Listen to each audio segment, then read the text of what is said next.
Kenyans living in Ukraine have been urged to leave immediately after the government cited safety fears following the country's invasion by Russia. According to government records, there are 201 confirmed Kenyans in Ukraine. Of these, 18 are permanent residents, with the other 183 listed students. And as Raquel Muigai reports, the ongoing crisis could deeply affect food prices globally, as Russia and Ukraine are deeply embedded in the world's agricultural and food markets. In a public notice on 24th February and one cited as urgent, the Kenyan embassy in Vienna, Austria, advised all Kenyans living or studying in Ukraine to urgently consider leaving the country and stay away until further notice. As the security situation in Ukraine continues to worsen, the Ministry of Foreign Affairs states that all Kenyans in Ukraine are reportedly safe. Some Kenyans are, however, unable to cross and are stuck at border points, particularly with Poland, because of visa restrictions. Following negotiations with Foreign Affairs PS Macharia Kamau, European member states bordering Ukraine have agreed to open their borders to Kenyans stuck in Ukraine to have free passage should they wish to return home. The situation in Ukraine continues to deteriorate. Special Operation Forces of Russian Federation seized this Chernobyl nuclear power plant. They have absolutely no idea how to monitor it and how to manage it. That could be a disaster of epic scale.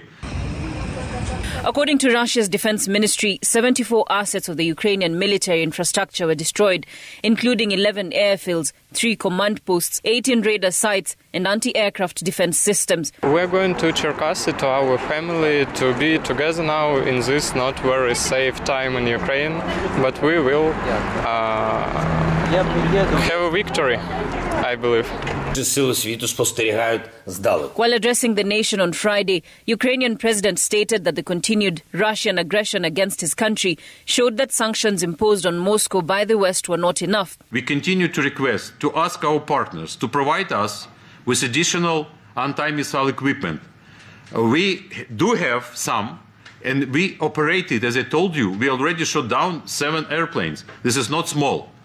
The Russian-Ukraine crisis has already increased oil prices, with Brent crude, the world benchmark, topping $100 a barrel for the first time since 2014, on its way to $105 per barrel.